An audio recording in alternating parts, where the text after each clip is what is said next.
मत मारो, मत मारो मुझे, मत मारो।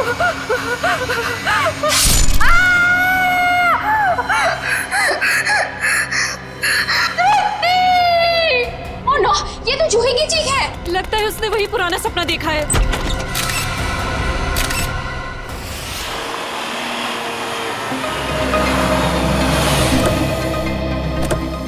आश्रया, क्या पता चला? सर, मरने वाली का नाम जूही है। वैसे भोपाल से है, मगर यहाँ MBA की पढ़ाई के लिए आई थी। सर, लगता है जब वो सो रही थी उस वक्त किसी ने चाकू मार के उसका खून कर दिया। श्रेया, जूही का कमरा कहाँ है? सर, ऊपर। सर, एक और बात, जब उसका खून हुआ उस वक्त उसके कमरे में और कोई भी नहीं। ऐसा कैसे हो सकता है श्रेया? कोई ना कोई तो होना चाहिए। ऐसा जरूरी नहीं है सर, इस तरह की मौतों में कई बार आत्माओं का हाथ होता है। प्लीज, ACP सर मुझे पहले ही बता चुके हैं आपकी इन कहानियों के बारे में। बेहतर होगा कि इन मर्डर केसेस के साथ ये आत्माओं की कहानियां ना जोड़ें। प्लीज, समझ गए? यही कमरा है? Yes sir. आइए। एक्सक्यूज मी, प्लीज एक सेकंड, एक्सक्यूज मी।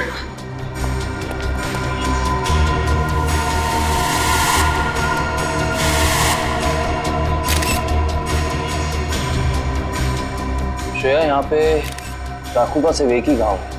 लगता है खूनी ने इतनी जोर से वार किया कि एक ही बार में जूही की मौत हो गई। हाँ सर, हमला भी शायद जूही की नींद में ही हुआ। बेचारी को अपने आप को बचाने का मौका भी नहीं मिला होगा। एक्सक्यूज मी, यहाँ पे सबसे पहले जूही की मौत का पता किसको चला? सर, सबको एक साथ ही पता चला था।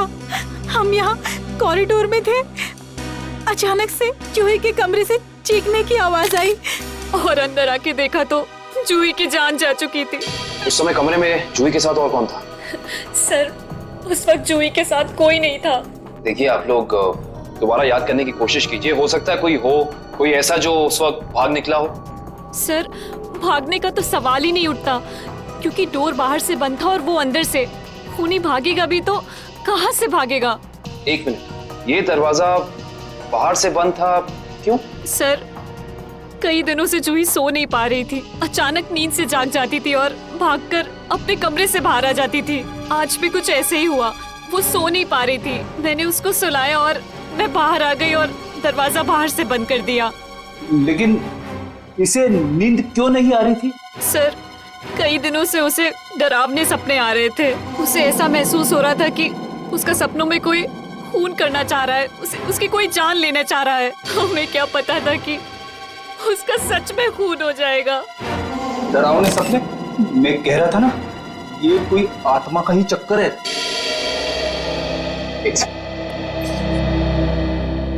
आपको कितनी बार बताया है कि आत्माओं की बातें सबके सामने मत किया करिए। वो लोग क्या सोचेंगे CID के बारे में? सॉरी। अच्छा, आप अभी कह रही थी कि जूही को डरावने सपने आते थे। कभी उसने आप लोगों के साथ कुछ शेयर किया कि उसे किस चीज के सपने आते हैं? कुछ भी? सर, उस ड्रॉर में जूही का स्केच बुक है। उस ड्रॉर में? जी सर। Sketch book? ये बुक? जी सर।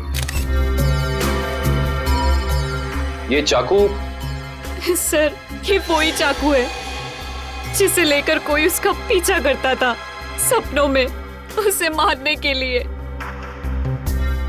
ये देखो, ये चाकू बिल्कुल ऐसा ही है जिससे जूही का कत्ल हुआ। हाँ सर।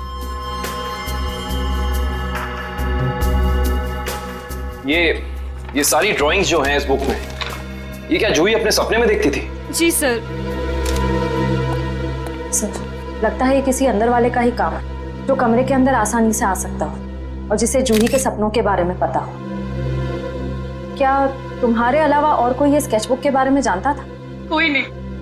खूनी अगर इस दरवाजे से अंदर नहीं आया तो फिर इस कमरे में आया कहां से? इस बालकनी से। लेकिन बालकनी का दरवाजा तो अंदर से बंद है। अगर खूनी खून करके बालकनी से भागा है तो फिर ये दरवाजा अंदर से बंद कैसे? बालकनी का दरवाजा बंद, कमरे का भी दरवाजा बंद। कहीं जूही की आग? ये खूनी यहाँ आया कहां से, ये अभी पता चल जाएगा।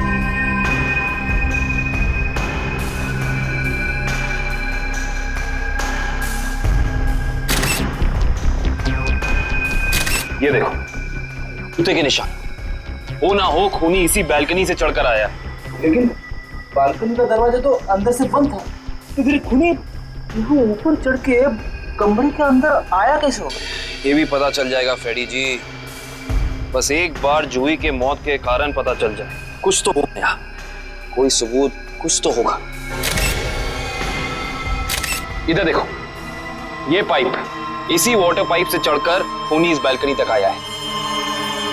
यहाँ के वॉचमैन से मिलना पड़ेगा। माफ कर दिए साहब, गलती हो गई। इसे गलती कहते हो तुम? एक इंसान गर्ल्स हॉस्टल की बैल्कनी में चढ़ जाता है, अंदर कमरे में जाके खून कर देता है, और तुम्हें कुछ पता भी नहीं चला। बस साहब 15 मिनट के लिए मेरी आंख लग गई थी। मैं सपने में भी ऐसा नहीं सोच सकता था कि उस दौरान ऐसा कुछ हो जाएगा। तुम्हारी 15 मिनट की लापरवाही की वजह से एक लड़की की जान चली गई, उसकी जिंदगी लौटा सकते हो तुम?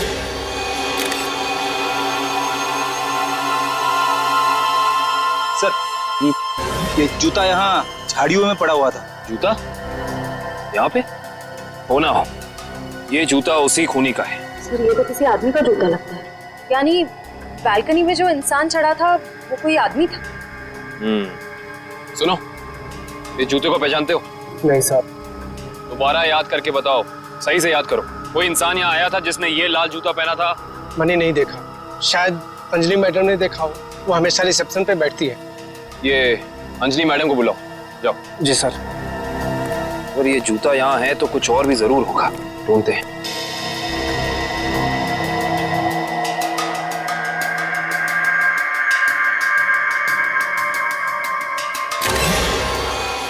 इस तरफ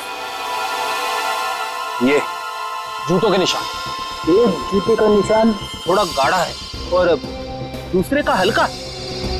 ये वाला गाढ़ा है। इसका तो एक ही मतलब है, ये जूता जिसका भी है वो इंसान लंगड़ा के चल रहा था। वो लंगड़ा के इसलिए चल रहा था क्योंकि जब वहां बैल्कनी से वो नीचे आया उसे चोट लग गई, फिर वो यहाँ से भागा और यहाँ पे जूता रह गया। हाँ साहब, मैं ही अंजलि हूँ, आपने मुझे बुलाया? जी अंजलि जी, हमें आपसे कुछ सवाल पूछने थे। जी। अंजलि जी, आपने इस लाल जूते को देखा? मेरा कहने का मतलब है किसी इंसान को इसको पहनकर यहाँ आते हुए देखा, लंगड़ाते हुए? हाँ साहब, मैंने देखा था, मनीष लंगड़ाते हुए जा रहा था। मनीष? ये मनीष कौन है? जूही का दोस्त है। अंजलि जी, जब वो यहाँ आया, ये गर्ल्स हॉस्टल है राइट, आपने उसको रोका नहीं? मैंने उसे रोका, पर वो रुका ही नहीं। और क्या? मनीष अक्सर जूही से मिलने हॉस्टल आया करता था, पर कुछ दिनों से उन दोनों के बीच में अनबन चल रही थी। किस बात को लेकर अनबन चल रही थी? मुझे उस बारे में कुछ पता नहीं। कोई बात नहीं, अब तो इस बारे में हम मनीष से ही पूछ लेंगे।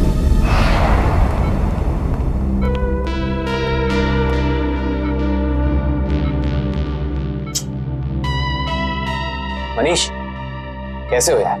मैं ठीक हूँ, पर आप लोग कौन हैं? तुम्हारे शुभचिंतक हैं, सीआईडी वाले। सीआईडी? क्या बात है? क्या मेरी जान को किसी से खतरा है क्या? सुना आपने? खुद एक बेचारी लड़की को मार के खटिया पे लेटा पड़ा है और पूछ रहा है कि मेरी जान को कोई खतरा तो नहीं है। ये क्या कह रहे हैं आप? मैंने किसी की जान नहीं ली। मनीष, ये पाँव में चोट कैसे लगी तुम्हें? वो मैं सड़क पार कर रहा था तो एक बाइक वाले ने टक्कर मार दी मुझे। सड़क पार कर रहा था बेचारा, टक्कर मार दी? वैसे ये हादसा हुआ कहाँ? एमआई रोड पे, जीपीओ के सामने। जीपीओ के सामने? तभी तो। वैसे अगर ऐसा था तो ये लाल रंग का जूता जो तुम्हारा है, हमें पता है जीपीओ के सामने मिलना चाहिए था। पर कमाल की बात देखो, ये जूता हमें स्वर्णिमा गर्ल्स हॉस्टल के बाहर मिला। कैसे? मेरा जूता वहां कैसे पहुंचा? देखो मनीष, हमसे झूठ बोलकर कोई फायदा नहीं है। सच निकालने के और कई तरीके आते हैं। बेहतर होगा हमें सब सच बता दो। क्यों मारा तुमने जूही को? क्या जूही की मौत हो गई? खून हो गया उसका। क्यों गए थे तुम वहां? देखिए, मैं जूही के बालकनी में गया जरूर था, लेकिन मैंने जूही को नहीं मारा। इतनी रात को तुम वहाँ क्या करने गए थे मनीष? मुझे उससे बात करनी थी। ऐसी कौन सी बात थी जो तुम दिन के उजाले में नहीं कर सकते थे? जिसके लिए तुम्हें रात के अंधेरे का सहारा उठाकर चोरों की तरह पाइप से चढ़कर उसकी बैल्कनी तक जाना पड़ा। मैं उससे माफी मांगना चाहता था। दरअसल मैंने उसके दोस्ती को प्यार समझने की गलती की थी, लेकिन जब मैं वहां पहुंचा तो मैंने देखा कि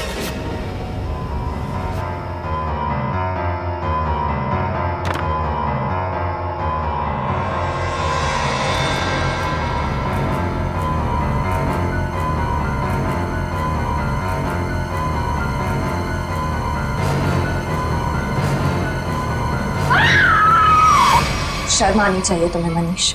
उसकी मदद करने की बजाय तुम वहां से भाग गए। यही है तुम्हारा प्यार? अगर किसी ने वहां मुझे देख लिया होता तो इल्जाम तो मुझे पर आता ना। देख तो तुम्हें लिया ही था। अंजलि जी ने तुम्हें रोकने की कोशिश भी की पर तुम रुके नहीं। ये सब छोड़ो, हमें ये बताओ कि जब तुम वहां थे तो उस वक्त कमरे में और कौन था? मैंने वहां किसी को नहीं देखा। हेलो, क्या एक और खून? कहां पे?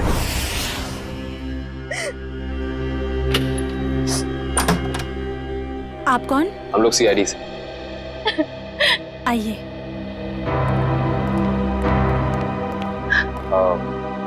आप कल की जी हैं ना? जी, मैंने ही आपको फोन किया था। मेरी सहेली मीरा का खून हो गया है। उसकी लाश ऊपर उस कमरे में पड़ी है।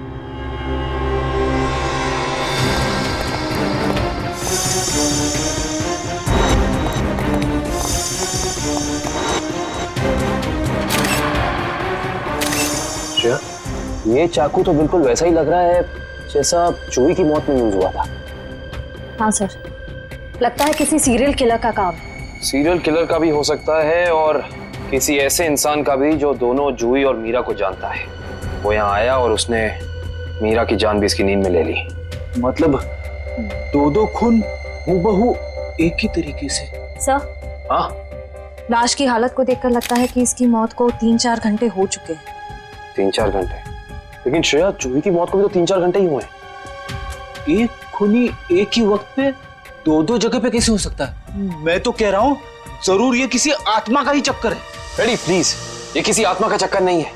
ये उस खूनी के किसी साथी या रिश्तेदार का चक्कर भी हो सकता है। लगता है इस जुर्म में एक से ज्यादा लोग शामिल हैं। लेकिन कैसे? कैसे हो सकता है? इस कमरे की सारी खिड़कियां, सारे दरवाजे अंदर से बंद हैं। और यहाँ पे कोई बालकनी भी नहीं है उस हॉस्टल की तरफ। तो फिर वो खूनी इस कमरे में आया कैसे? इस कमरे की तलाशी लो, कोई ना कोई सुराग जरूर मिलेगा। श्रेया, इसकी फोटो एल्बम और फोन डायरीज चेक करो। हो सकता है जूही और मीरा के बीच में कोई ना कोई कनेक्शन मिल जाए हमें। सर, रेडी, एम्बुलेंस को फोन करो बॉडी ले जाने के लिए। मुझे नीचे इसकी दोस्त से कुछ सवाल पूछने हैं।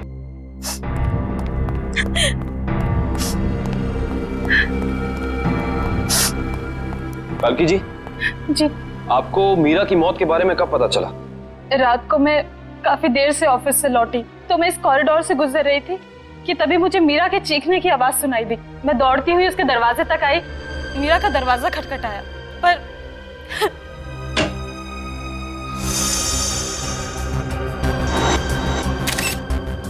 फिर क्या हुआ? मेरा मतलब जब आप यहाँ आई तो ये दरवाजा खुला था कि बंद था? दरवाजा बंद था तो मुझे वॉचमैन को बुला के दरवाजा खुलवाना पड़ा। कल्कि जी, जब आप यहाँ पे आई तो आपको यहाँ इस घर में कोई भी निकलते हुए यहाँ से दिखा, भागते हुए दिखा? नहीं।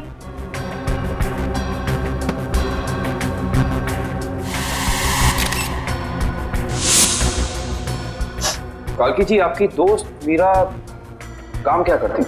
बैंक की एरिया मैनेजर थी वो, और 2 साल पहले उसका तबादला हमारे शहर में हुआ था। तबादला? हाँ श्रेया, क्या पता चला? सर, मरने वाली का नाम जूही है। वैसे भोपाल से है मगर यहाँ MBA की पढ़ाई के लिए आई थी। क्या ये तबादला भोपाल से यहाँ हुआ? जोधपुर से। पर क्यों सर? आपकी दोस्त मीरा किसी जूही नाम की लड़की को जानती थी? जहाँ तक मुझे पता है सर, इस नाम की तो उसकी कोई दोस्त नहीं थी। दोस्त नहीं तो कोई रिश्तेदार? क्योंकि कुछ घंटे पहले एक 21 साल की लड़की का बिल्कुल इसी तरीके से खून हुआ। उस लड़की का नाम जूही था और ये उसकी तस्वीर है। क्या आप जानती हैं इसे?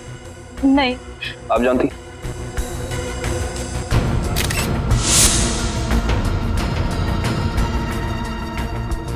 ये क्या हो रहा है हमारे शहर में? आम आदमी तो बिल्कुल भी सुरक्षित नहीं है। कल्कि जी, आपको किसी पे शक है? I mean, आपकी दोस्त मीरा की किसी से कोई दुश्मनी, कोई अनबन? उसका कोई दुश्मन नहीं था सर। मीरा तो बहुत ही सुलझी हुई लड़की थी।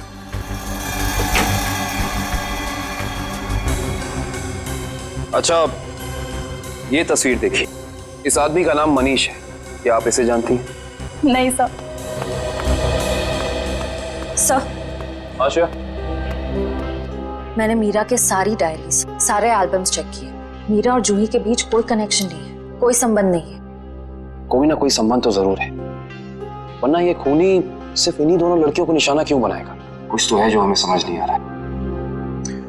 कल्कि जी, क्या कुछ दिनों से मीरा किसी बात को लेकर परेशान थी? हाँ सर, कुछ दिनों से उसे डरावने सपने आ रहे थे। डरावने सपने? मीरा को भी डरावने सपने आ रहे थे? हाँ सर, बस कहती रहती थी कि उसका कोई खून करना चाहता है।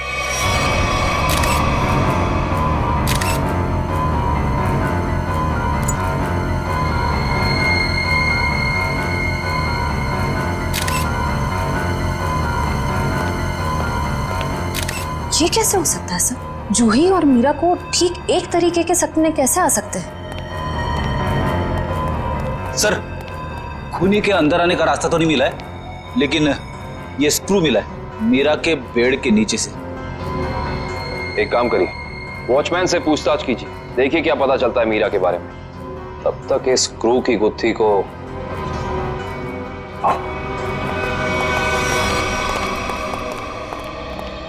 करण, रेडी को ये स्क्रू कहाँ मिला था? सर, वहां उधर। इधर? ये स्क्रू हाँ आया कैसे होगा? हाँ, ले आओ, संभाल के। इश्ता, श्रेया, संभाल के।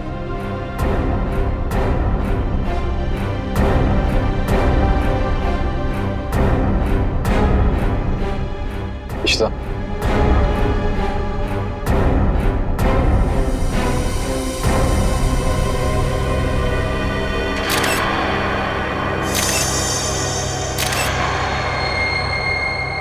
तो ये बात है। क्या हो सर? ये देख रही हो, सीलिंग फैन। अब ये सीलिंग फैन इस स्क्रू की गुत्थी को सुलझाएगा। करण, समझ गया सर।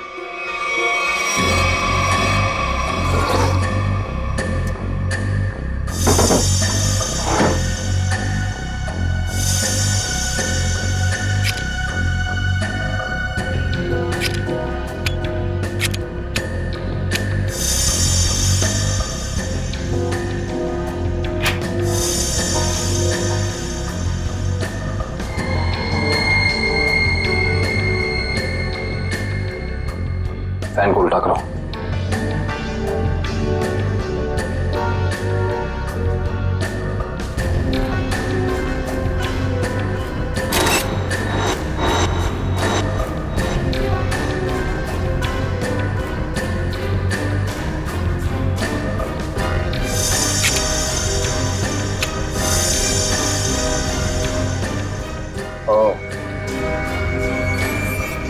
सर, यानी ये स्क्रू इस फैन का है? हाँ श्रेया, किसी ने इस फैन के साथ छेड़खानी की है, अभी पता चल जाएगा।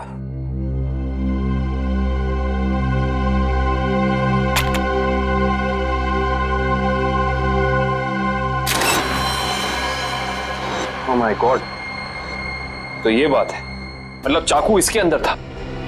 इसके अंदर से इस मैकेनिज्म के जरिए चाकू सीलिंग से नीचे गिरा मीरा के पेट में और उसकी मौत हो गई। अब समझ में आया, ये कारण है जिस वजह से खूनी इस कमरे में नहीं था। उसकी जरूरत ही नहीं थी, उसका काम तो ये सीलिंग फैन कर रहा था। इसका मतलब जूही के कमरे में भी बिल्कुल ऐसा ही सीलिंग फैन होगा जिसके अंदर सेम मैकेनिज्म फिट होगा। वहां भी चाकू सीलिंग से गिरा और जूही की मौत हो गई। सर, हो सकता है खूनी ने रिमोट कंट्रोल के जरिए इस चाकू को कंट्रोल किया हो सकता है। और सवाल यह है श्रेया कि खूनी को कैसे पता चला कि सही वक्त रिमोट बटन दबाने का कौन सा था? हाँ सर, क्योंकि ना तो हमें मीरा के कमरे से कोई कैमरा मिला, ना ही जूही के कमरे से, जिससे ये पता चले कि खूनी दोनों लड़कियों पर नजर रख रहा था। वो भी पता चल जाएगा इस सीलिंग फैन के चाकू के मैकेनिज्म के जरिए। क्या ये मीरा और जूही, इन दोनों के बीच में कोई ना कोई संबंध तो जरूर है, कोई ना कोई संबंध तो जरूर है। मगर सर दूर दूर तक इन दोनों के बीच कोई संबंध नजर तो नहीं आ रहा। इन दोनों के उम्र में बहुत फर्क है, उनके रहन सहन, तौर तरीके, ये जूही का कॉलेज और मीरा के काम करने की जगह, आपस में कहीं भी कोई तालमेल नहीं है सर। सर, हाँ सर, वो फैन और चाकू का मैकेनिज्म रेडी है। चलो देखते हैं।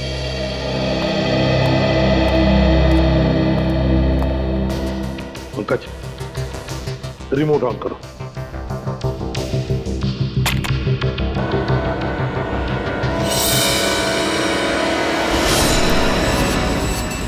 मतलब जैसे ही रिमोट का बटन दब गया, इस फैन के मैकेनिज्म के अंदर जो इंफ्रारेड लाइट थी वो ऑन हो गई, लॉक खुल गया और उसकी वजह से ट्रिगर ऑन हो गया। ट्रिगर ऑन होने से इसके अंदर जो छुपा के रखा था चाकू, वो सीधा नीचे गिर गया, सीधे उसके शरीर के अंदर जो फैन के नीचे सोया हुआ था। मगर दया, एक बात है, ऐसे मैकेनिज्म की जो रिमोट होते हैं, वो रिमोट ज्यादातर 50 मीटर की दूरी के अंदर ही काम कर सकते हैं।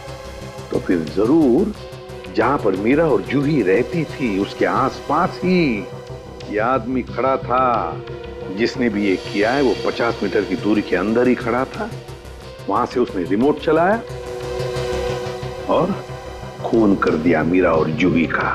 और फिर वो सपने, वो एक जैसे सपने जो मीरा और जूही दोनों की नींद में आते थे, ऐसे सपने तो जानबूझकर ही डाले जा सकते हैं, प्लान करके डाले जा सकते हैं। मगर उसके लिए जरूर कोई तो ट्रिगर होना चाहिए। सर, हाँ, जूही के कमरे में लगे पंखे में भी ठीक ऐसा ही मैकेनिज्म मिला है। और तो और जूही और मीरा दोनों के कमरों में एक हफ्ते पहले इलेक्ट्रिकल वायरिंग का कुछ काम हुआ था। जूही और मीरा दोनों के घर में, दोनों के कमरों में एक हफ्ते पहले इलेक्ट्रिकल वायरिंग हुई थी।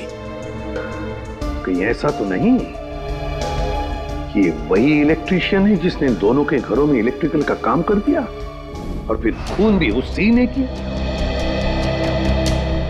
पता लगाना पड़ेगा, पता लगाना पड़ेगा इस इलेक्ट्रीशियन के बारे में।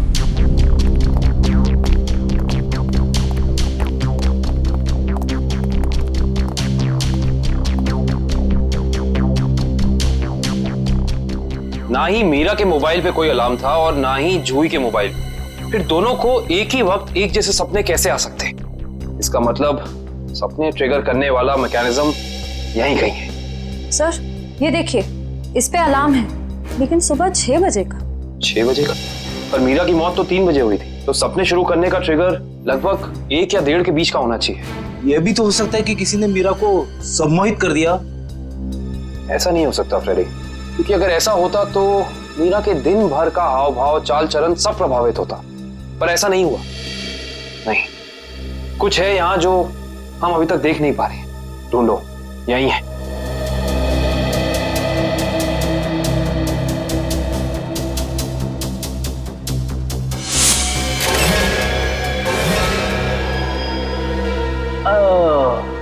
ये देखो, टीवी के पीछे ये बॉक्स लगा हुआ था। बॉक्स? कहीं ये ट्रिगर मैकेनिज्म इस बक्से के अंदर तो नहीं फिक्स किया हुआ है?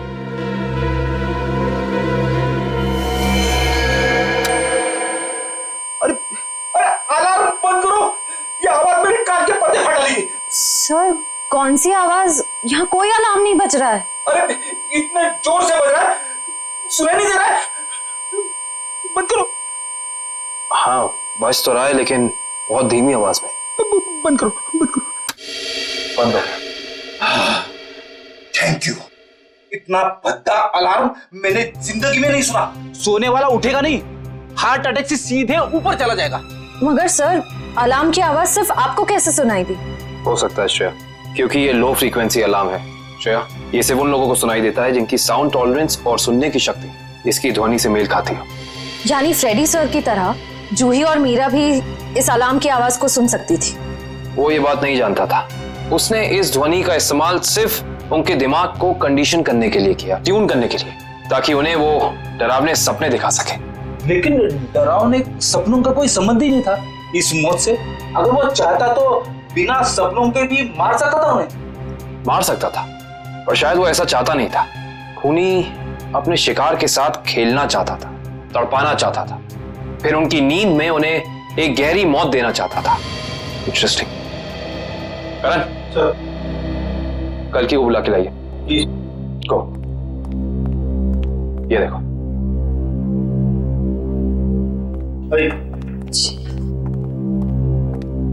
आइए। कल की जी। जी। इस आवाज को पहचानती हैं आप? ये आवाज मैंने यही सुनी है, मीरा के घर पे।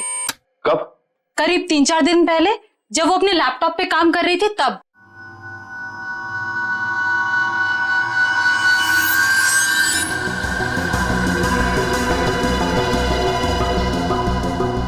आपको मीरा के लैपटॉप का पासवर्ड पता है? नहीं सर। हमें कंप्यूटर एक्सपर्ट से इसका पासवर्ड ब्रेक कराना होगा, लेकिन मुझे लगता है कि हमारे सारे सवालों के जवाब इसी लैपटॉप के अंदर है, इसके अंदर।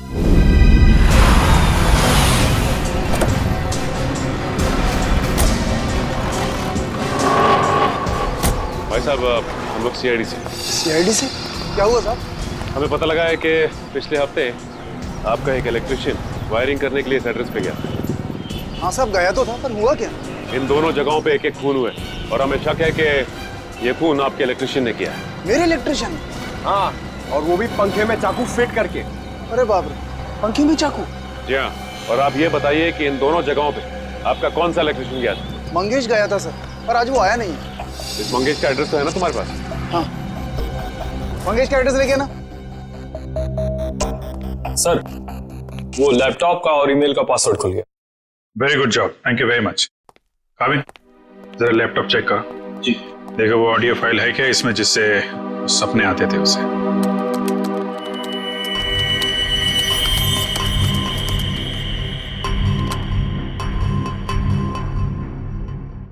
सर, इस कंप्यूटर में कोई ऑडियो फाइल नहीं है। हाँ, लेकिन मीरा के ईमेल अकाउंट में एक वीडियो फाइल दिख रही है। Video file? खोलो खोलो इसे जरा।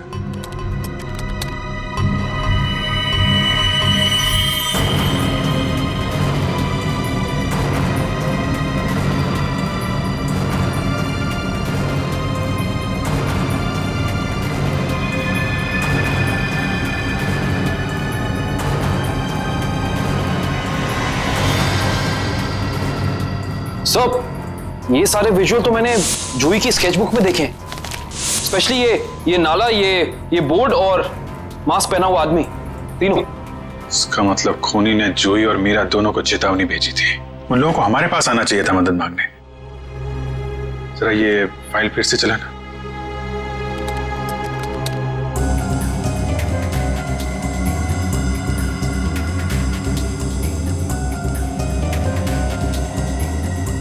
Pause pause pause.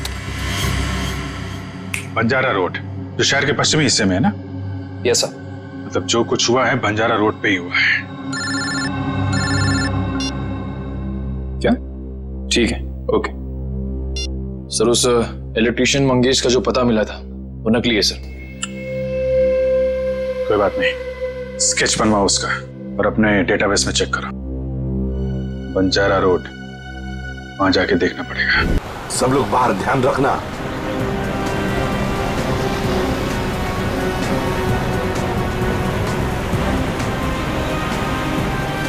आराम से पंकज, आराम से। एक मिनट।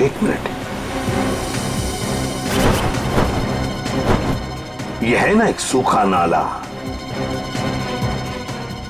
नाला है और वो रहा पेड़। सूखा नाला और उसमें वो पेड़। जरा आगे चलकर देखते हैं।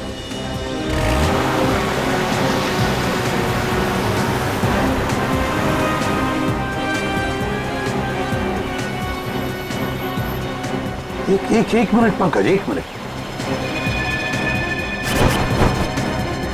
बंजारा रोड, मतलब हम सही रास्ते पे हैं।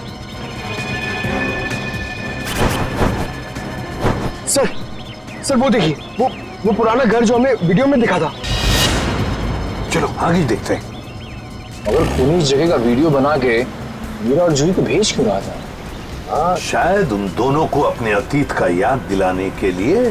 मगर सर मैंने पता किया सर इस बंजारा रोड पे आज तक एक क्राइम नहीं हुआ है। यहाँ तक कि पुलिस ने एक चालान तक नहीं काटा है। सर वो रही बिल्डिंग। हाँ वो क्या, रॉयल मून होटल, ले लो ना।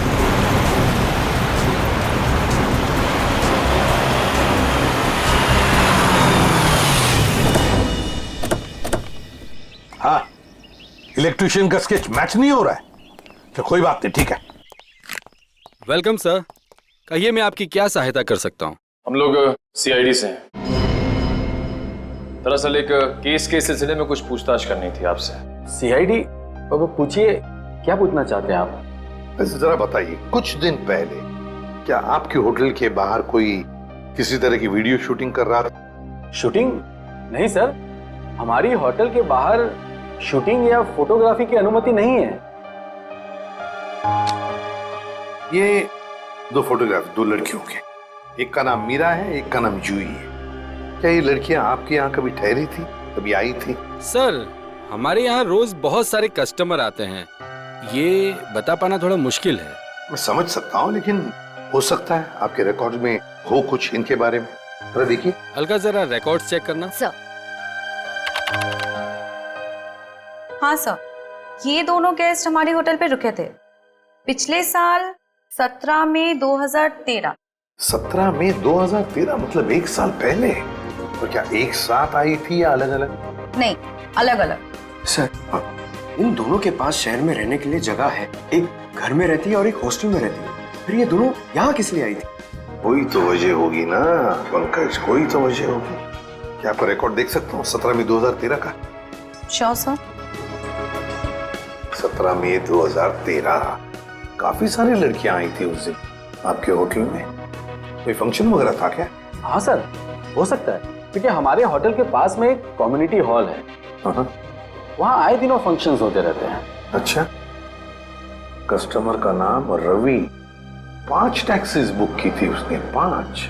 हाँ सर, ये एक नारी सेवा केंद्र चलाता है, मुस्कुराहट नाम है एनजीओ का। और वो अभी भी इसी होटल में ठहरा हुआ है सर। रवि इस वक्त आपके होटल में ठहरे हैं? पास वाले कम्युनिटी हॉल में जो फंक्शन चल रहा है, रवि का ही एनजीओ का फंक्शन हो सकता है।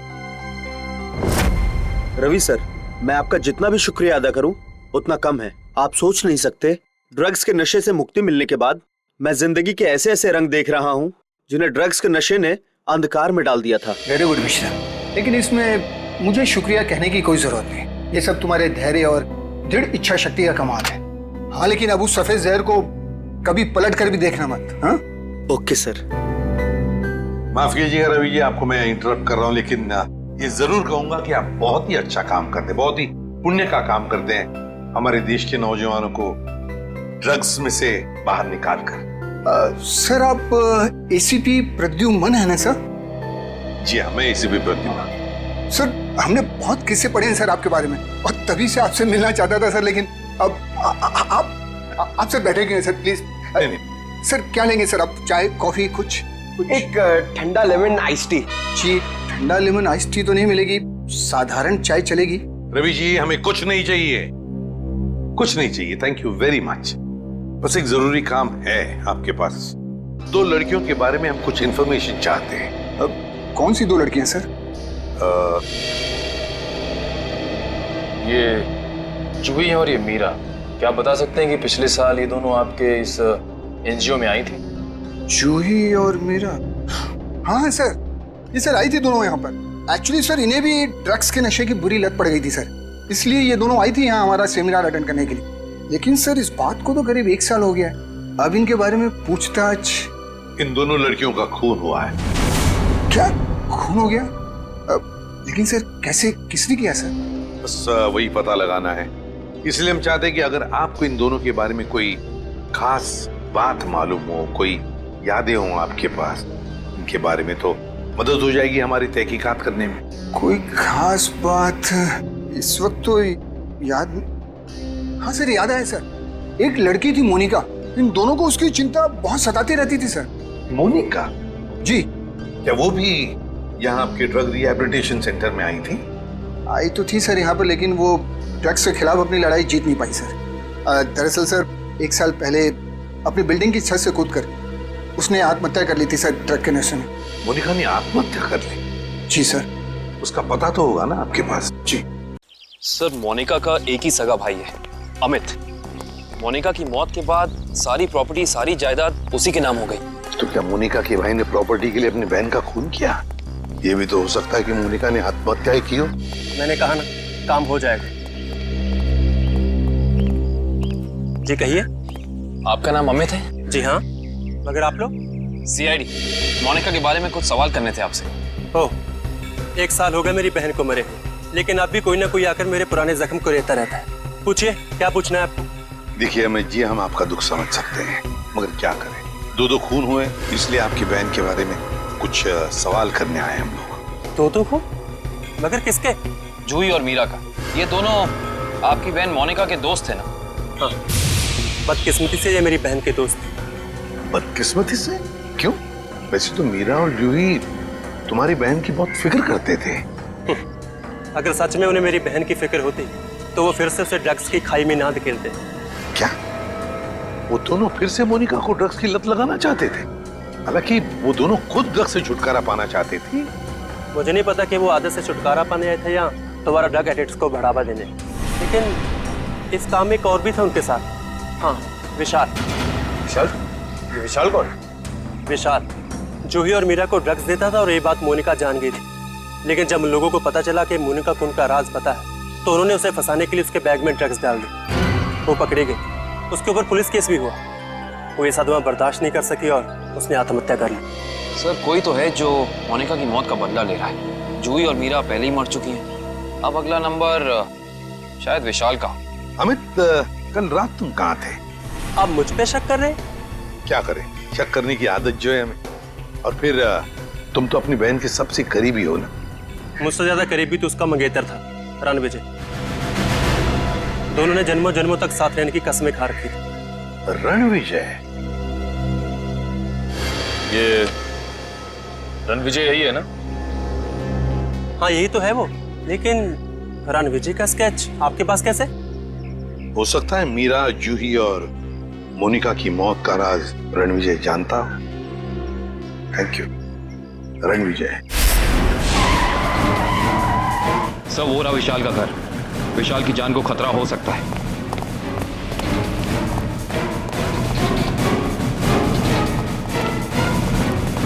सर, लगता है रणविजय पहले ही पहुंच चुका है। विशाल, ठीक तो हो ना? सर, जान बचा के भागो सर। रणविजय कहाँ है? सर,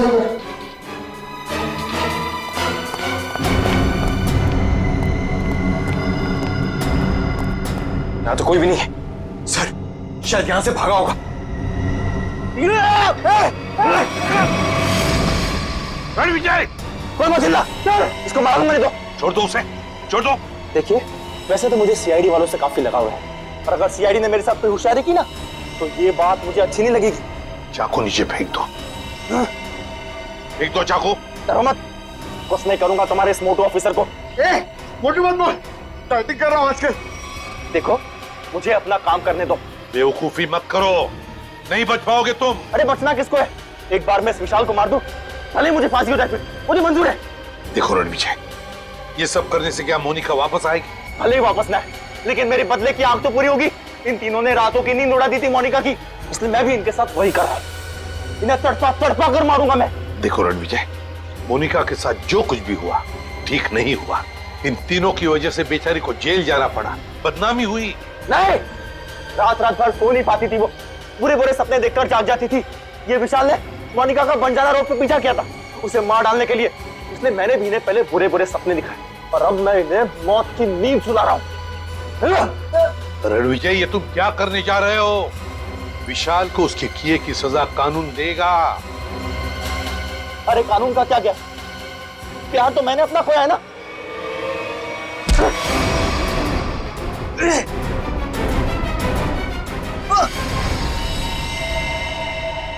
रणविजय, विशाल को तो उसके किए की सजा मिलेगी ही मिलेगी, मगर तुमने बदले की आग में दो खून किए, दो। तुम्हें तो शायद फांसी ही होगी। फांसी।